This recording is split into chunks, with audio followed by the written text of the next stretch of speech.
I'd like to start by following up on a letter I sent to the Minister of Health, and we had a conversation about a month ago, calling to renew investments for support and training for HIV self-testing kits.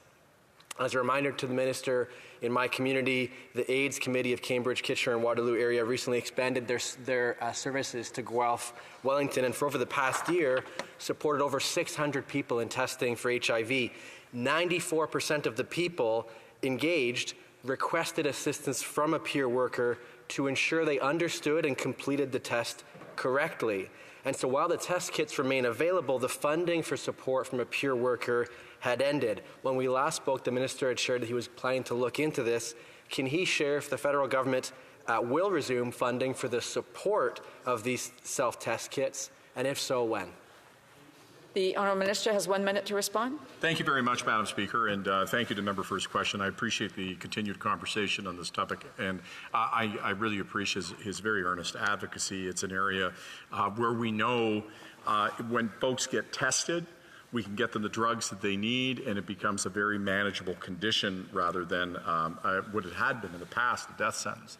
And it is totally remarkable for me to be able to talk with folks and see the transformation they can have. So in the first order, the pilot project, the test kits will continue, as I've mentioned. The support around them, we're continuing to look at how that might be possible. And obviously there's provincial jurisdiction here, and provincial partners need to be coming to the table with their own action in this space. But, you know, we really need to make sure that people get tested. That's not just a federal responsibility. So these kits will continue to be available. We're looking at how we might have supports that are around that. This was a pilot project, and we are, helping provinces here, but they really need to be stepping up as well. The Honourable Member. Would the Minister or a member of his team be open or to accept a meeting with Aqua to hear directly from them about how important the support for these test kits is? The Honourable Minister of Health. Absolutely, I would welcome that. And I think one of the things that I could say really rapidly, and the member can give me more time if he chooses, so he can come back. Because I have enough, if he wants to ask me and give me a little more time on that piece, I have something else to add. Honourable Member. Thank you, Madam Chair. I need to move to the next question. My next question is on a concerning limitation, Bill C-64, brought to me by a senior in my community. Now, the bill, of course, is designed to provide coverage for specific prescription drugs and products intended for contraception and the treatment of diabetes.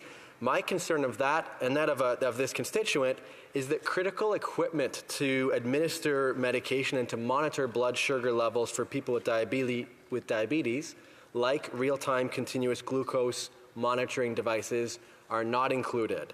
Instead, the Health Canada website states that, quote, the federal government is announcing its intention to establish a fund to support access to diabetes devices and supplies, end of quote.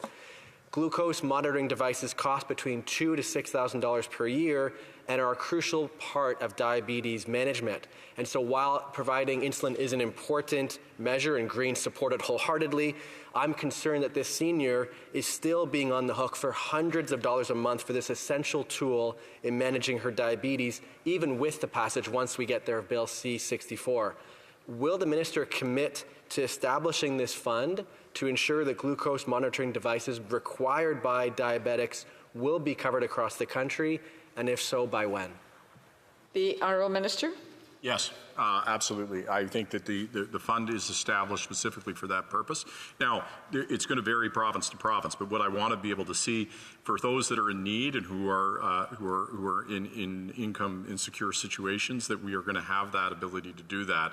And one of the things to go back to because now I get a chance to go back to the other issue.